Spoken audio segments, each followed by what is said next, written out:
René Belbenoit's escape from Devil's Island, part of the notorious French penal colony in French Guiana, is one of the most remarkable and harrowing tales of survival and determination in history. René Belbenoit was a Frenchman born in 1899 who, after serving in World War I, turned to petty crime and was eventually sentenced to hard labor in French Guiana for theft in the 1920s. The colony, known as Isles du Salut, Islands of Salvation, included the infamous Devil's Island, reserved for the most dangerous prisoners, especially political prisoners and escapees. Conditions at the penal colony were brutal. Prisoners suffered from extreme heat, tropical diseases, malnutrition, and violent guards.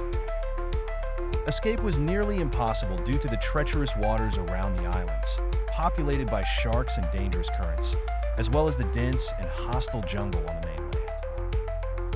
From the beginning, Belbenoit refused to accept life in the penal colony. Over the years, he attempted several escapes, but all were unsuccessful. After multiple recaptures and brutal punishments, he remained undeterred. By 1934, after more than a decade in captivity, he carefully plotted his final attempt. Belbenoit had become known for his cunning and resilience. He befriended guards and made contacts that helped him gather the supplies he needed for a daring escape. He also secured a rudimentary writing kit and began documenting his experiences in the colony, which would later become his famous memoir, Dry Guillotine, a scathing indictment of the penal system. In 1935, after much planning, Belbenoit and a small group of fellow prisoners crafted a makeshift raft from wooden planks and empty cans. They used these materials to build a small, fragile boat that would be their only hope of crossing the dangerous waters around the island. On the night of the escape, Belbenoit and his companions launched their raft into the ocean, risking their lives to evade the guards and the sharks that surrounded the islands. The journey was perilous. The men were exposed to the sun, salt water, and storms, with limited food and fresh water.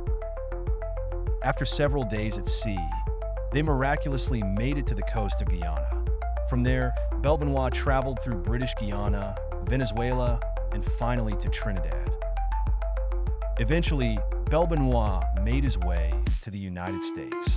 After several years of evading authorities and documenting his life in the penal colony, he published his memoir, Dry Guillotine, in 1938.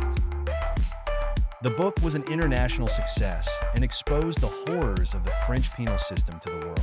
Belbenoit settled in California, where he lived out the remainder of his life as a free man, recounting his incredible escape and the brutal conditions of Devil's Island until his death in